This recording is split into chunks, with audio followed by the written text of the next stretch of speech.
Hi, I'm Holly, and with my sister Heather, you're listening to Haunted Family Podcast, a weekly podcast about the paranormal, unsolved mysteries, and even true crime. What? You mean we're back? We are back. I thought we'd given it up, honestly. Well, first you had got slammed with a busy Christmas, and then I came down with the plague. Yeah. 99% sure I probably had the flu, but I did not actually go to the doctor for it, so. Well, the last time this happened, when we took a gigantic break about this time because you had the flu, then almost immediately I got the flu, so fingers crossed that does not happen this time. Yeah, let's hope not, because you got a lot worse than I did last time. I did. I was sick. Literally, guys, I was sick for like 2 months because I had the flu, and then I got pneumonia, and then I have bronchitis after that, and then I think it did turn into bronchitis after they cleared the flu up. Or not, after they cleared pneumonia. and then I got pink eye. Like, I just Oh my god, I remember that. I just gave up. Randomly pink eye at the end of it all. Yeah, at the end I was just like, okay, I'm just done. Just go ahead and shoot me. This is bad. But I am on the mend, thankfully. Well, that is good because it's really hard to do a podcast when you can't talk. It is. And I was really going to try to power through the other night and record, and I'm so glad you said, you know what, let's just wait until you're better. Yeah. And then we were going to do it last night, but I did not realize how tired I was going to be after a all-day swim meet. I don't know why it did not occur to me that if I'm getting up and I'm dropping her off at school at like 6 o'clock and we're not getting home until 7 p.m., I'm probably going to be tired. I think you're thinking that since you'll be home by 7, that it's going to be an easier day than band competitions, which can sometimes start at, well, you can sometimes leave at 6 a.m. and not get home until like 1 a.m. Right. You don't realize that swim competitions are sometimes more involved and busy than band competitions.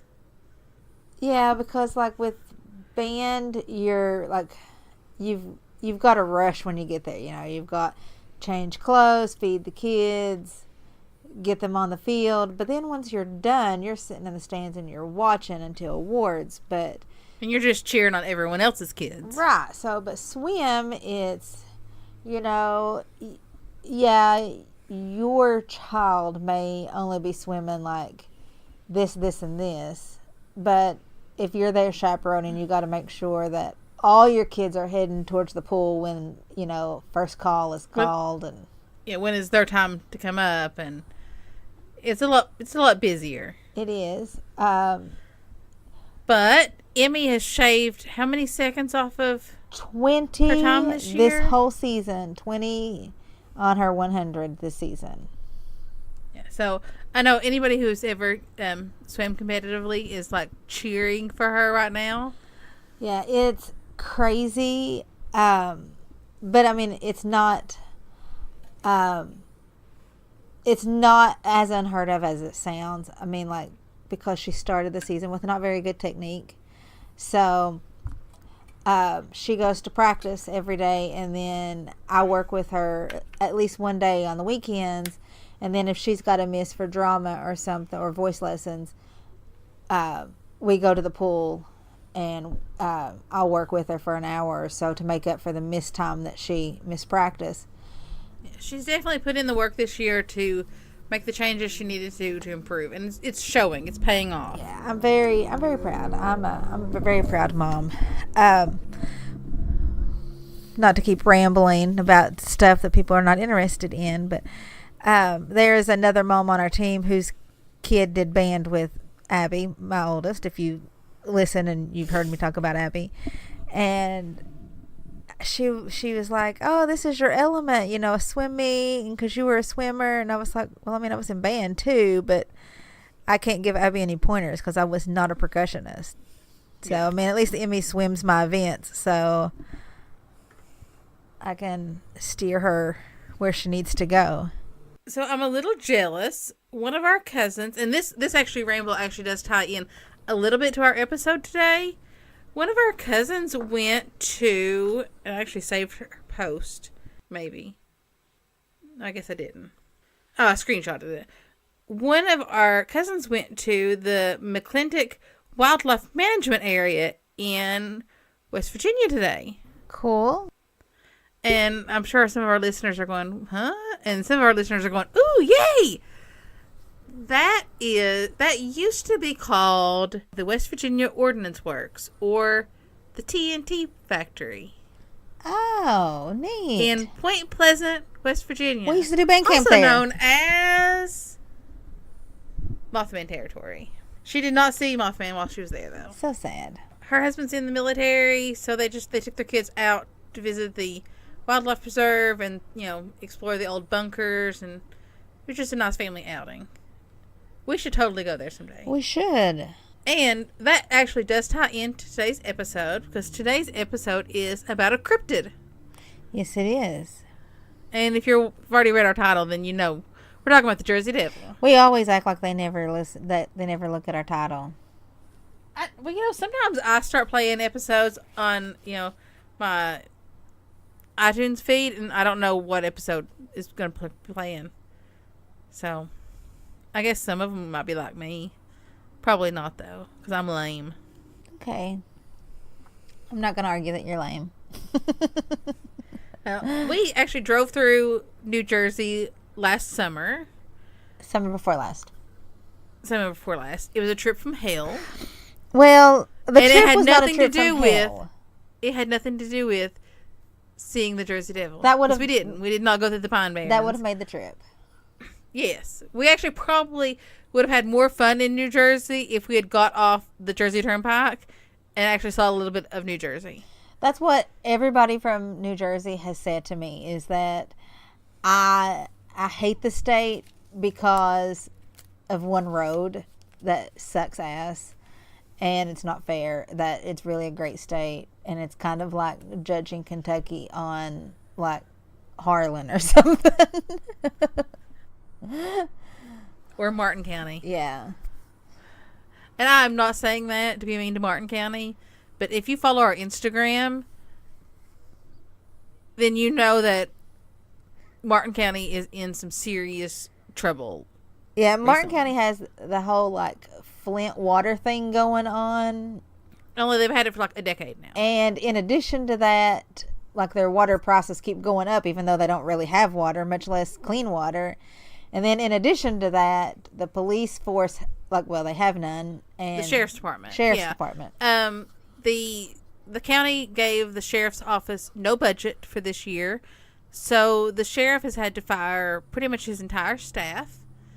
And him and one other person has resorted back to doing only what they are required by law to do, which is serve papers, bailiff the court, and collect taxes. There is no law enforcement from the sheriff's department in the county now. Yeah, it's... Now, I know a lot of people are like, well, you got the state police. We do. But overnight, the state police usually only has about one, maybe two troopers for like a 3 to 4 county area. So it's not like they have that much coverage. Yeah, it's very scary. I'm glad I don't live there. Yeah.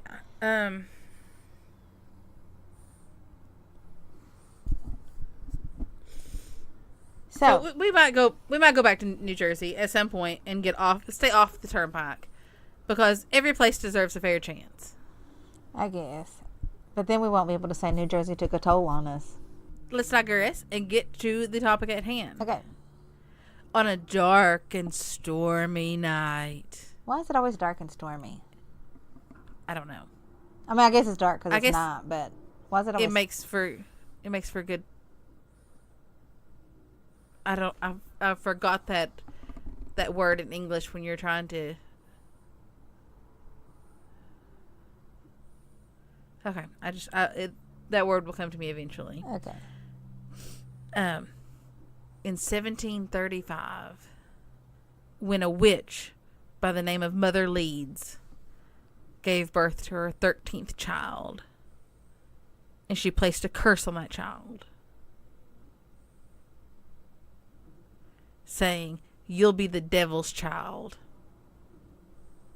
Or something to that nature. Okay, so I heard that she had the 13th child, and when it was born, it had a tail, and it jumped out the window and ran away.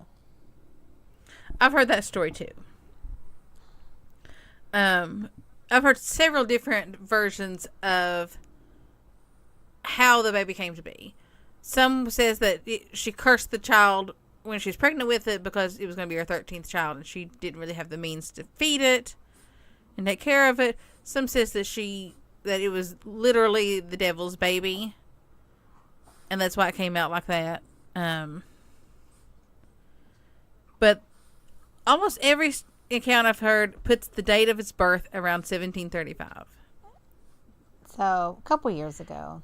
Yeah. In the Pine Barrens area of New Jersey, around Leeds Point. Now, that's important because there is a Leeds family in that area of New Jersey. Well, yeah, they had 13 kids. That family actually still exists to this day. No, from what I could find, I did find a Leeds woman, Deborah Leeds, who had 12 children. No record of her having a 13th. Well, yeah, because it jumped out the window and ran away.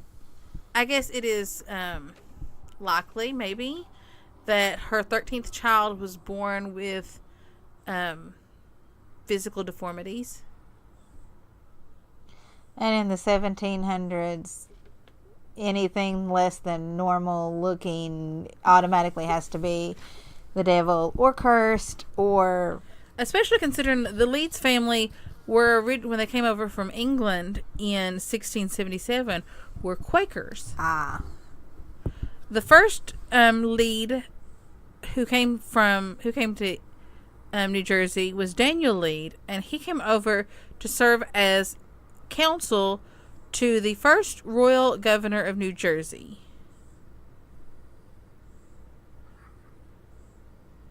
And shortly after, he started publishing an almanac. It was one of the first almanacs published in this country.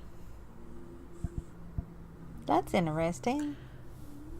But his Quaker brethren did not like the fact that this almanac, used astrological signs and stuff to try to predict weather forecasts and all that. Some witchcraft. You've read an almanac before. I have. Yeah. I mean, I still use an almanac when I plant my garden and stuff. It's a very helpful tool. Eventually, this led to him breaking with the church. In 1688, he wrote a book. I think actually it had been found out loud that it was largely plagiarized from other books, called The Temple of Wisdom. And it was very occult leaning. And then in 1699, he directly took shots at the Quaker church with his book called Trumpet Sounded Out of the Wilderness of America. Quakers then responded by publishing pamphlets saying that Daniel Leeds was in league with the devil and that he was working with the devil to grow his business. This is the first written accounts of the Leeds family working with the devil. Yeah. The story of the Jersey Devil really is a lot deeper than I thought it was when I first heard about the Jersey Devil years and years ago. Yeah, I don't know where you first heard it, but our cousin Sean had a friend, George the Animal, who would come hang out at our house, and I honestly have no clue why they were always at our house. He at some point had lived in New Jersey and was telling us about, or telling me, I don't know if you heard because, you're young, that he actually had heard it shrieking in whatever neighborhood he said that he lived in. And I remember thinking, wow, that's actually kind of terrifying. I don't remember ever hearing that story, but like Holly said, I'm considerably younger than her. And you even more so younger than Sean and his friends. I think I remember hearing about it, I think on some paranormal website message board years ago. Like, I think I was still in high school when I first heard about it. Yeah, I think I was in like 7th or 8th grade. Okay, so after Daniel Leeds decided to retire from the almanac, his son Titan took over. And Titan Leeds started tweaking the almanac a little bit. And one of the first changes he made was he changed the masthead of the almanac to feature the Leeds family crest, which the Leeds family crest has a wyvern in it. What is a wyvern, you say? Yes, what is a wyvern? Well, it's a mythological, two-legged, winged dragon-like creature with a long, barbed tail that bears a striking resemblance to the Jersey Devil. The Jersey Devil. Crazy. Yeah. I know. Well, around this time, around 1732, a man named Ben Franklin, you may have heard of him. Maybe, once or twice. Starts publishing a little something called Poor Richard's Almanac. You may have heard of that too. Yeah, vaguely.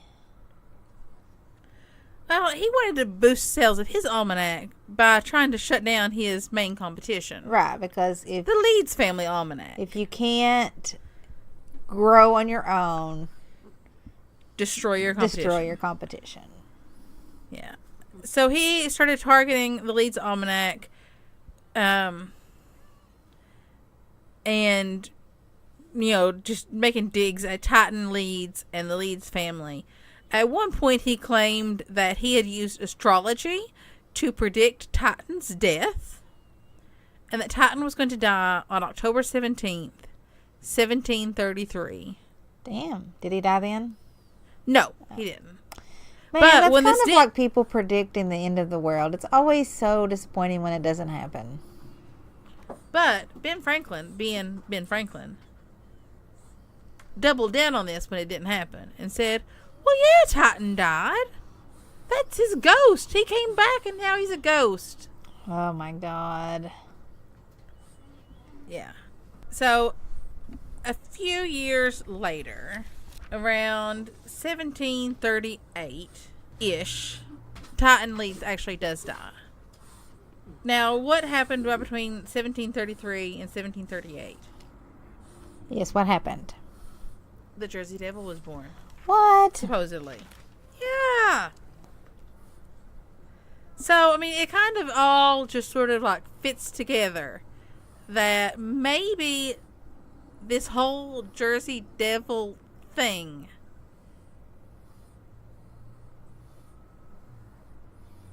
is like a long con of picking on one family.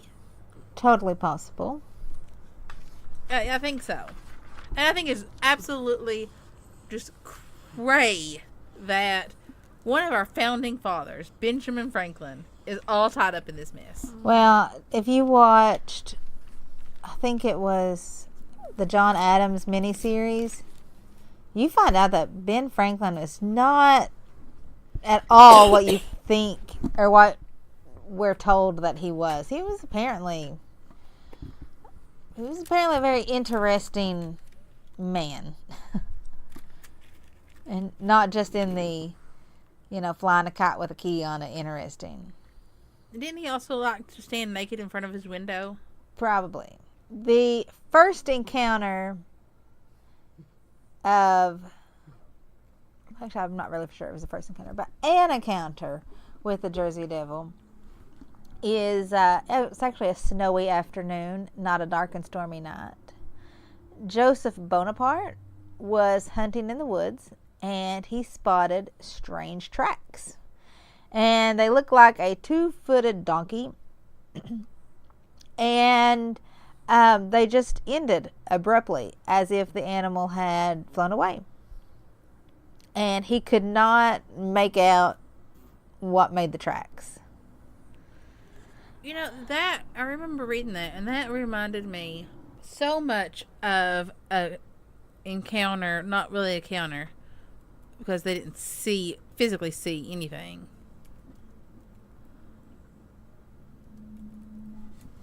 That happened in England. The Devil's Footprints.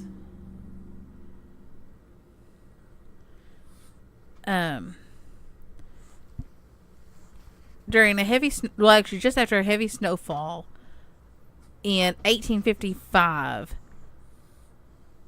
they encountered hoof-like tracks in the snow that covered over 100 miles.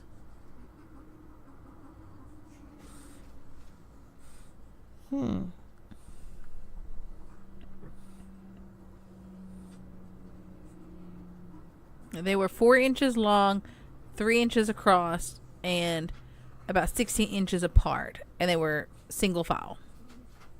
As if it was walking. Yeah. So that definitely reminds me of that incident. Yeah. I think it's crazy how how these, I don't know what I'm trying to say, these sightings go all the way up until the 2000s. Like the last sighting of the Jersey Devil was 2009. You know, and then we've got stuff from July 27th, 1937. Well, this was actually in Pennsylvania, but I mean, close enough.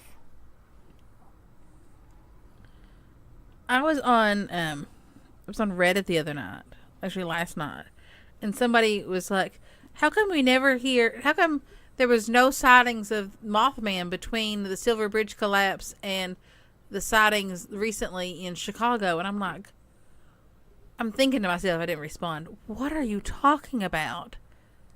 There are sightings of Mothman, fairly regularly. Right. So maybe this is one of those things where it's not heavily reported. Yeah. If there are sightings.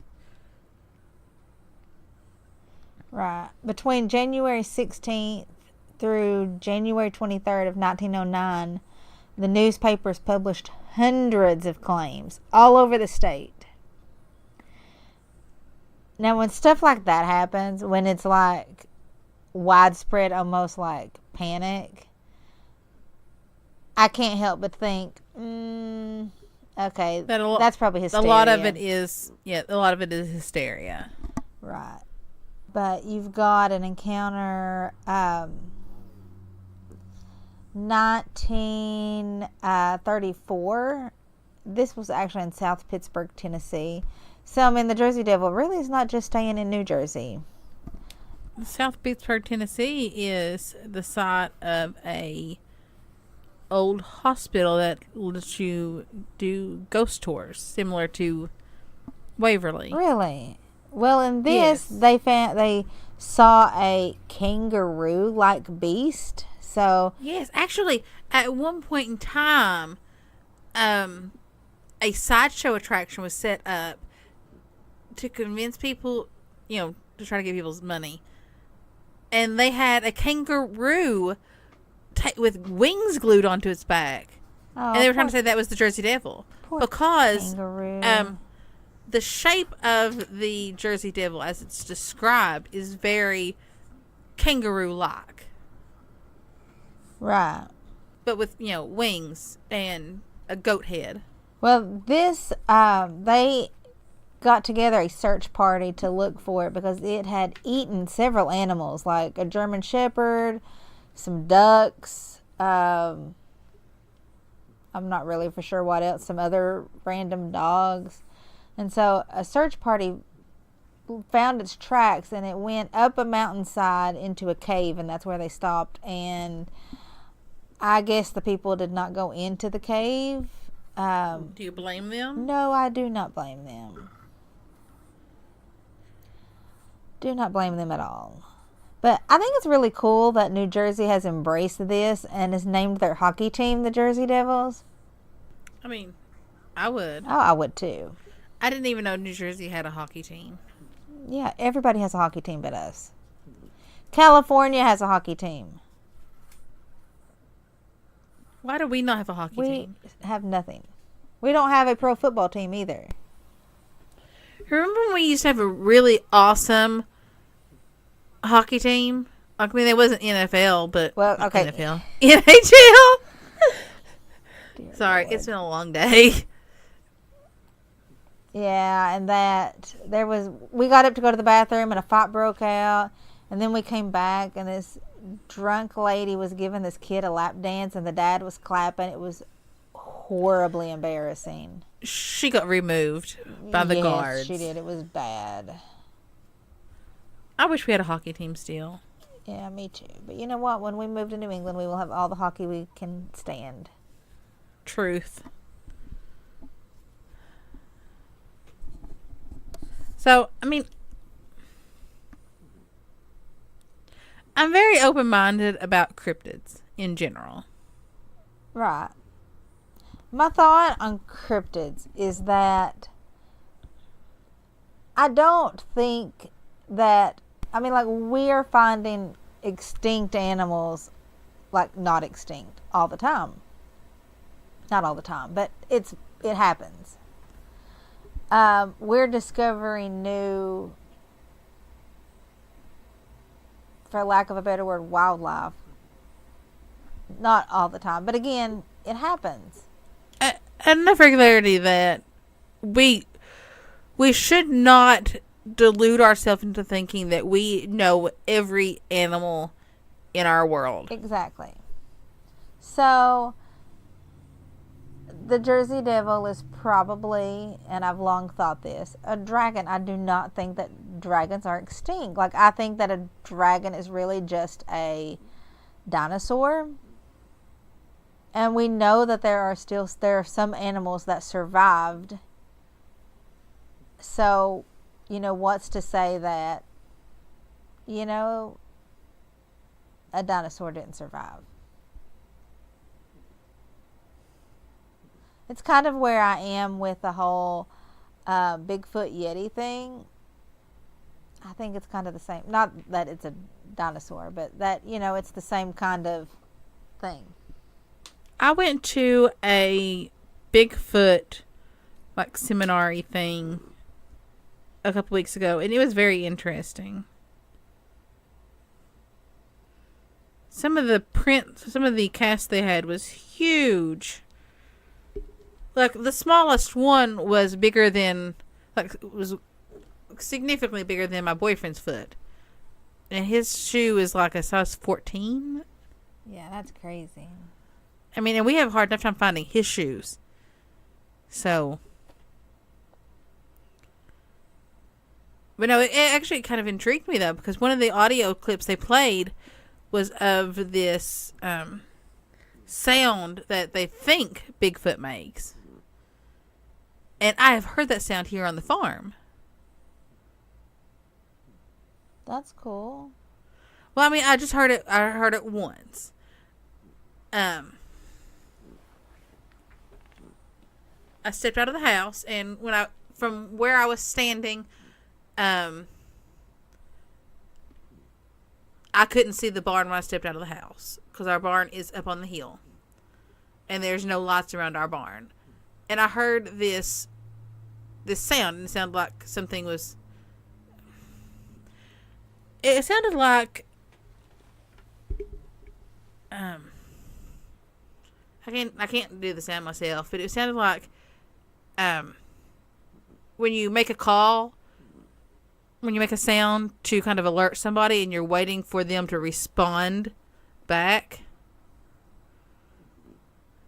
No clue what you're talking about.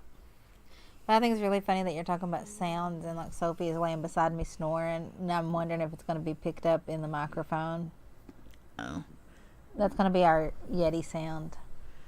You know, like Marco Polo, only with like just verbalization, not actual words. Right. I mean, Yeah, so I heard it. I heard, you know, a call, and then like a minute pause, and then it's the same sound again, and then I waited again, like it was sending that signal out, and was waiting for something to respond back to it. But of course, I didn't have my phone on me to record it, and by the time I went into the house, got my boyfriend and brought him out, it had already stopped. It had stopped, and he was just like, "So you're trying to tell me that?" I'm blanking on the wrestler. He said that makes it sound similar to that. It's a not for brain farts. I know. But anyway, he said that maybe it was Roman Reigns. He's like, so you're saying is Roman Reigns is hiding out in our barn? I was like, maybe, basically. I don't know. But yeah, fun times. I'm not saying that Bigfoot is living in my barn. It most likely was an owl or something like that, because that is the most logical explanation. Right.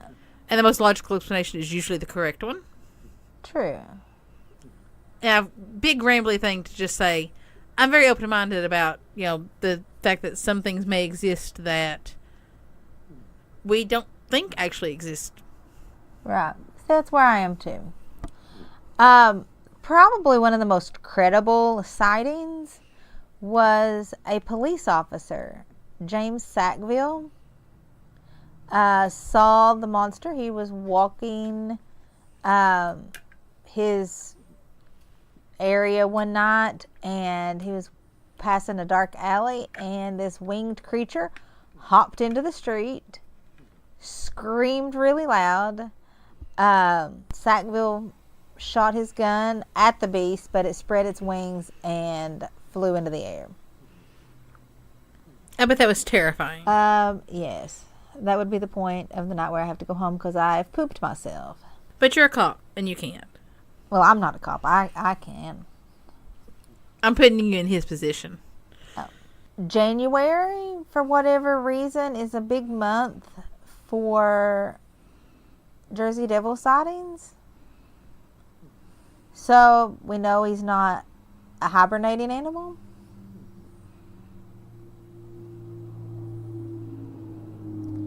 Also, the consensus is that when he comes into town, or when, you know, he's showing himself, he kills a lot of the animals in the area.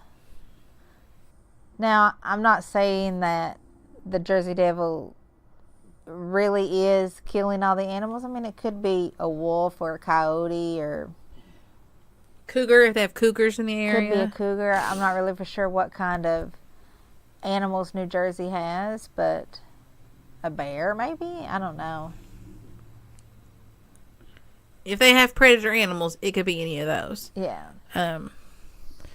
Technically, Kentucky does not have cougars, according to our Fish and Wildlife. But we have cougars. But we have cougars. And about 10 years ago, our mom's neighbor actually lost their dog to a cougar attack. They had a farm. They had a Great Pyrenees who was out with their, I think they raised donkeys. And the cougar came down onto their property, and the Great Pyrenees did what it was, you know, what instinctually was, you know, designed to do. It protected the donkeys at the expense of its life.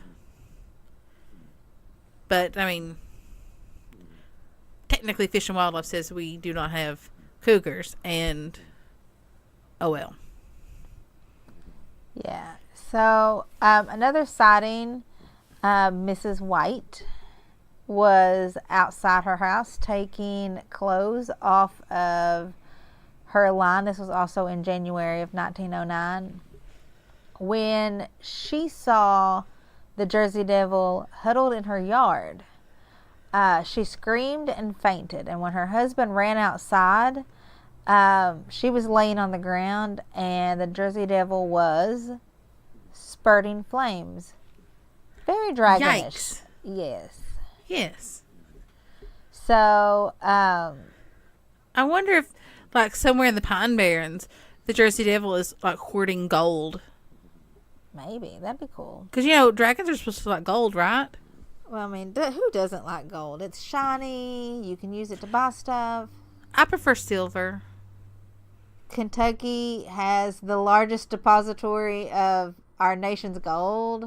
So the devil struck again, attacking Mrs. Mary Sibornsky and her dog. We do not have a name for the dog, and I think that's sad. Let's name it Mitzi. Okay, so Mitzi started crying, and she went outside to check on her. It was all dark, and that's when she saw the Jersey Devil, and she chased him with a broom. Because listen, there's nothing more terrifying than a woman running at you with a broom. Yeah. Well, it bit the dog and wounded it, but I don't think that the dog died. So she brought the dog in the house and called the police. More than 100 people came and helped them search for the Jersey Devil, but the Jersey Devil got away. Of course it did. Yeah.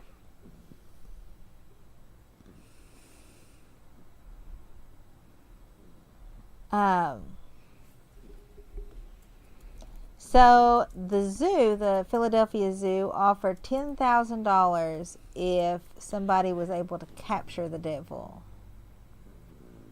What are they going to do? Put it in the museum, in the zoo? Well, probably. I mean, I'd pay to see it. But nobody captured it, so it didn't really matter. And, just like sightings of other cryptids, we didn't see it again until 1927, when a cab driver was changing his tire one night on his way to Salem, and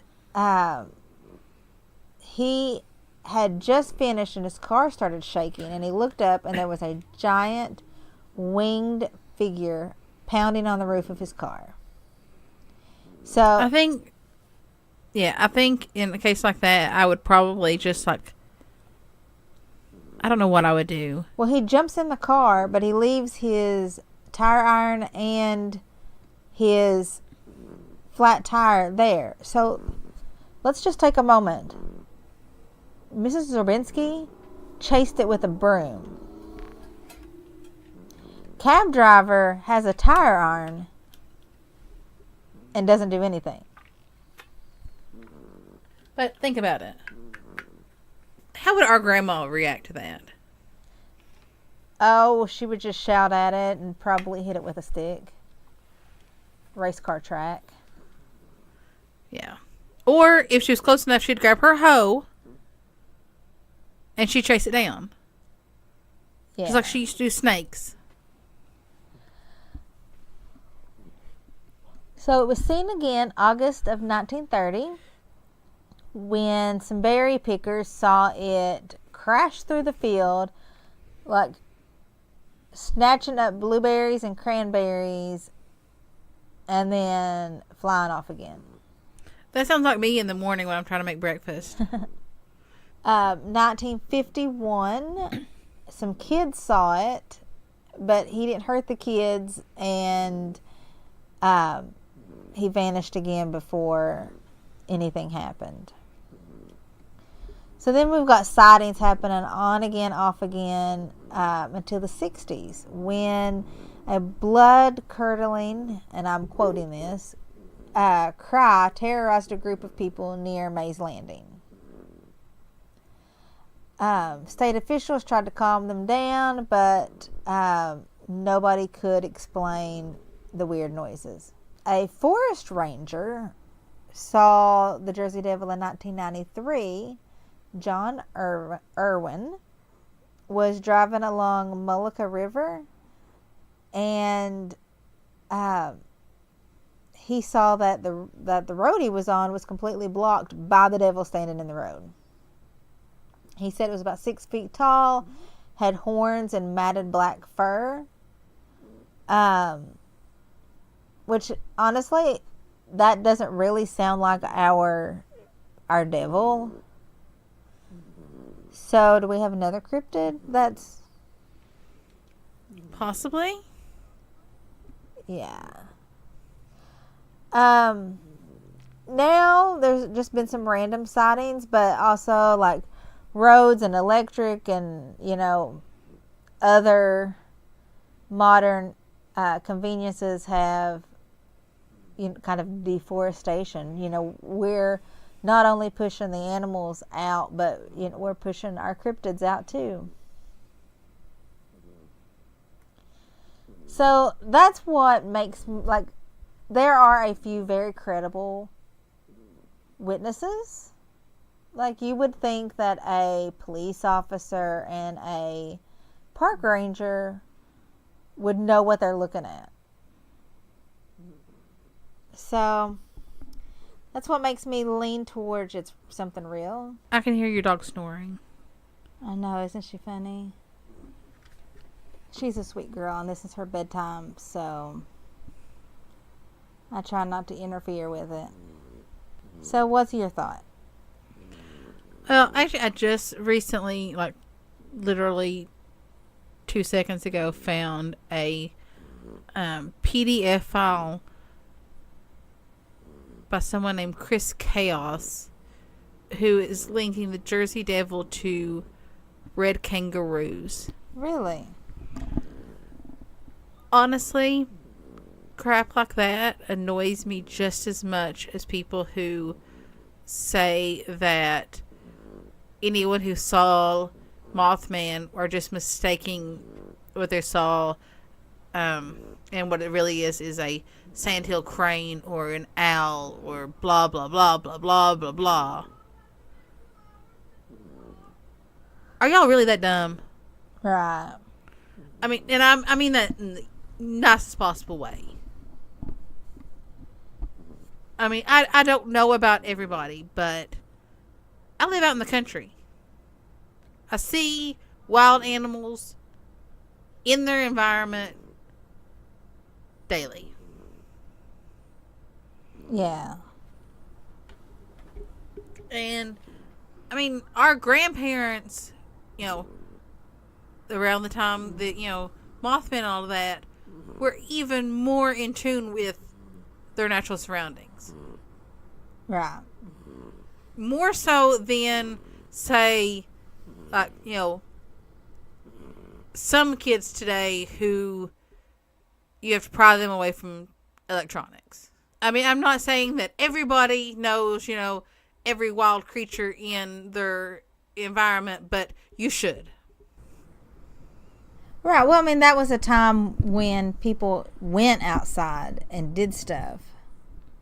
And, were out in the woods and,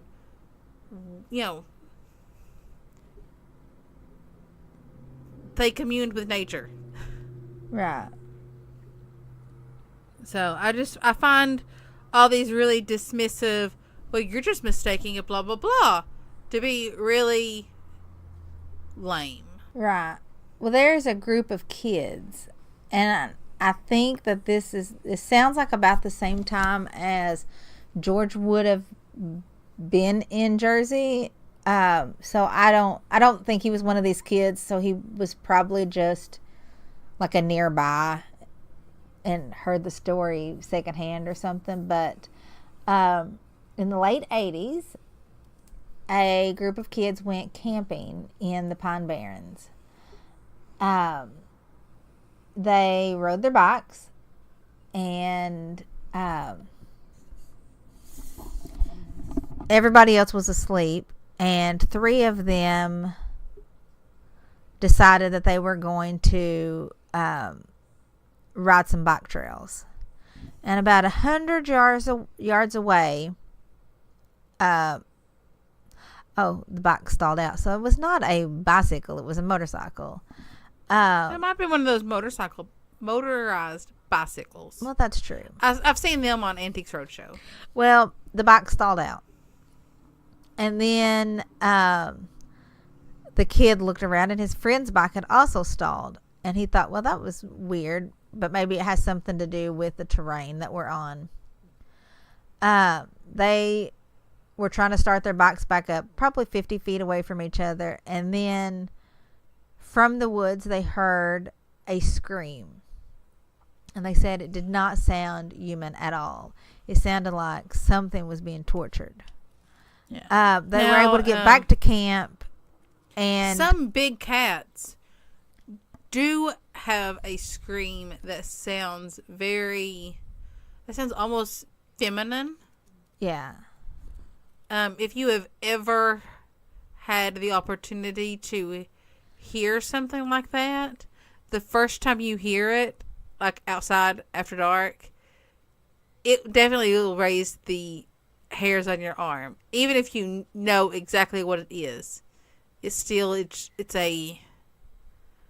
one of those awesome experiences. And it's also a little terrifying because a cougar they'll kill you. Yeah. Well, they made it back to camp, and then the people at camp asked them if they heard the screams. And, they said they were probably like 4 miles away or something like that. So, I don't know. But, crazy. I don't know too many animals whose screams will carry that far. Me either. Of course, it could also be, it came closer and it screamed again, and then they were able to hear it. Yeah. Nothing's to say that it was the exact same scream. So, speaking of what you were saying about hey, that looks like a, whatever. So, in this article where I was just reading about the kids, somebody, they posted a drawing, and it, looks a lot like everybody else's. And this guy was like, oh, well, that description looks like a hammerhead bat found in tropical Africa. Yeah, because that's logical. Yeah, I mean, we have lots of hammerhead bats here. So, but you also have to throw in the whole satanic panic because, somebody has to add that, oh, well, that's where a lot of satanic rituals and sacrifices happen. So that's probably what you're seeing. Okay, I pulled up the hammerhead bat. Mm-hmm. At full size, they weigh about 12 ounces. Oh, interesting. Not 6 feet. Yeah. Have a total length of about 11 inches. And have a wingspan of about 900 millimeters. Does not sound like our devil. No. I mean, decent sized bat, but definitely not.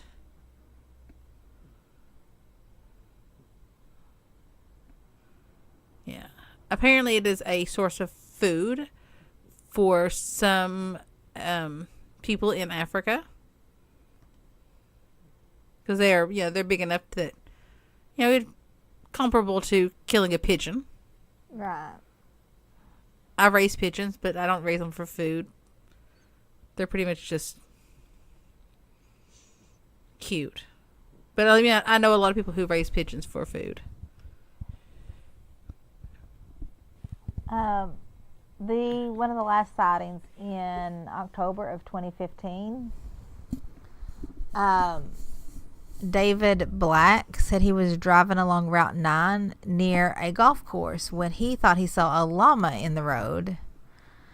And it walked from the tree line to the other side of the road, except it spread its wings and then flew away. Nice.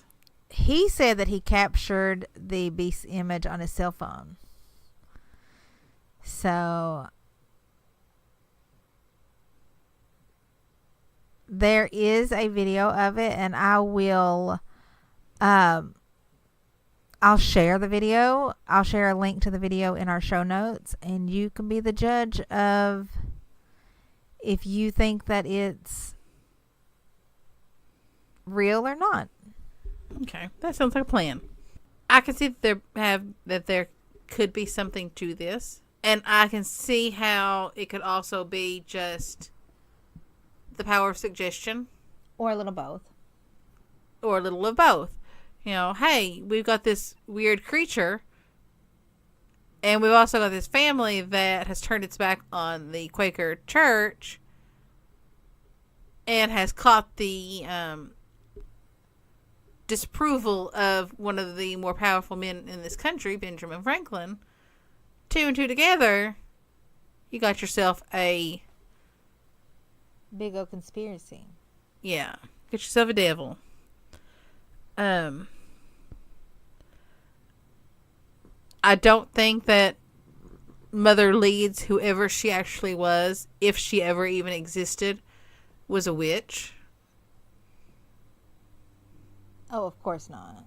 I mean, for one thing, the thought of a witch cursing her own child is fairly ludicrous. Exactly. Now, curse people who mess with their children, totally likely. But, yeah, I think I can see this being both ways. I do think it's funny that there's similarities and then there are non-similarities to whatever the opposite of non-similarities is between Mothman and Jersey Devil. It's been a long week with this flu. But I think that's where the similarities end. Yeah, because one's a goat and one's a flying humanoid moth creature. Right. But yeah, I think it's definitely intriguing. I think it's also very interesting that the Leeds family that is so tied into the whole Jersey Devil issue has a wyvern as part of its family crest. Yeah. And that looks so much like the devil. Well, that's all I have on the Jersey Devil. Do we have any stupid criminals? I think we do. Let me go to my notes. That's and actually my notes, I mean the saved section of my phone. That's actually a trick question. I know we've got some hysterical ones. Okay, we've got Florida official resigns after face licking. And we got grandma uses child scooter to fight off attackers. Let's do both. Okay. Let's start with Florida woman. Okay, you do Florida woman. I will do grandma. I just pulled mine up. Meridia Beach City Commissioner Nancy Oakley handed in her resignation on Tuesday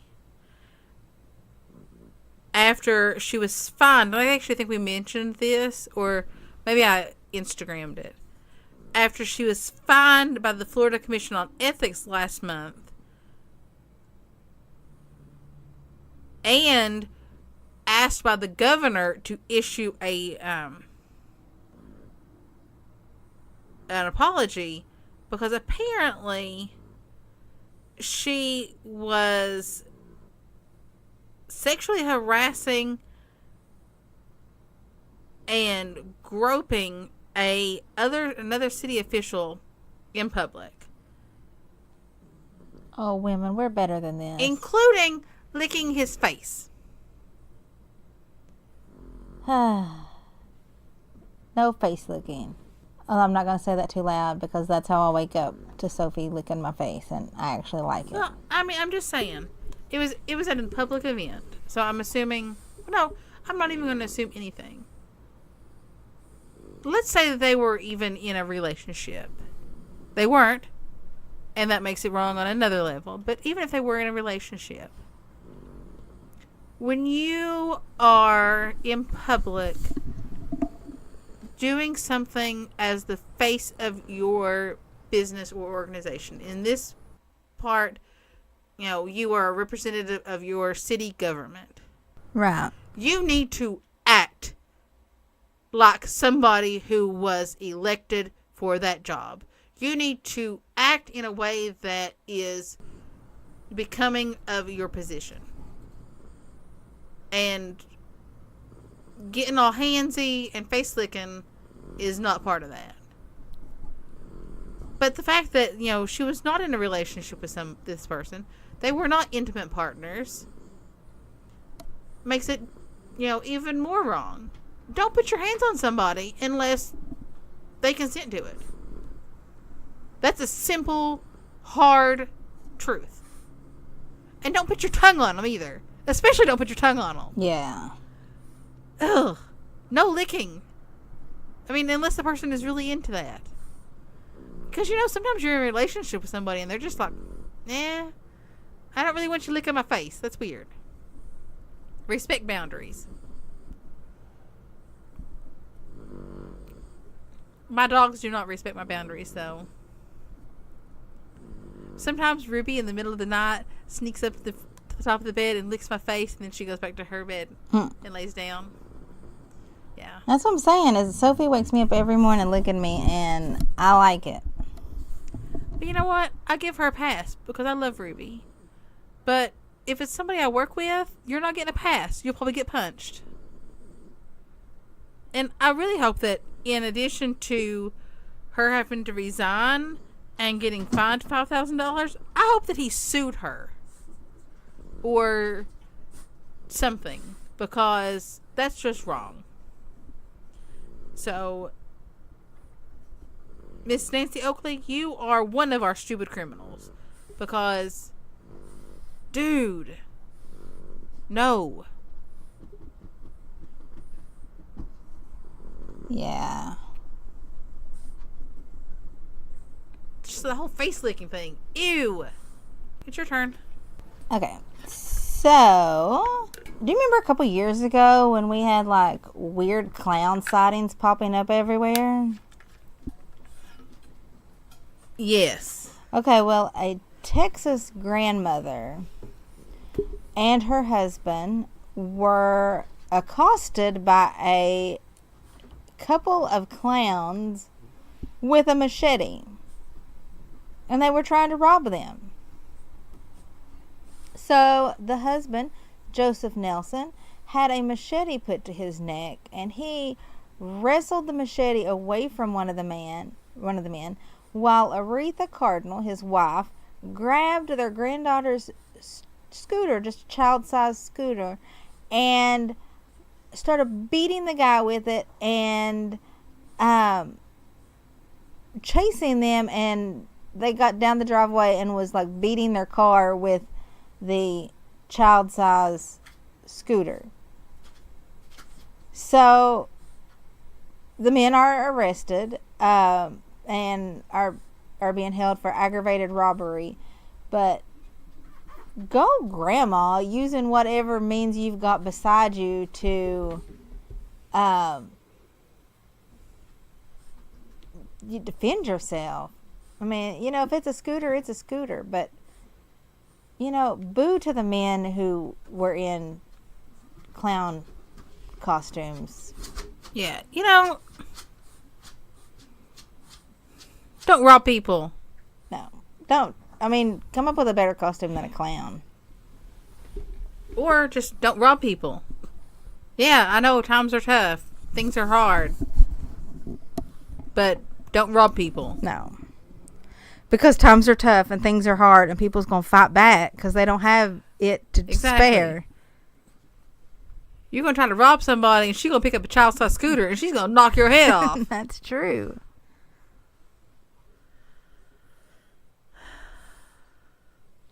Well, that was the show for this evening. Well, this morning, whenever you're watching this. Listening. Yes.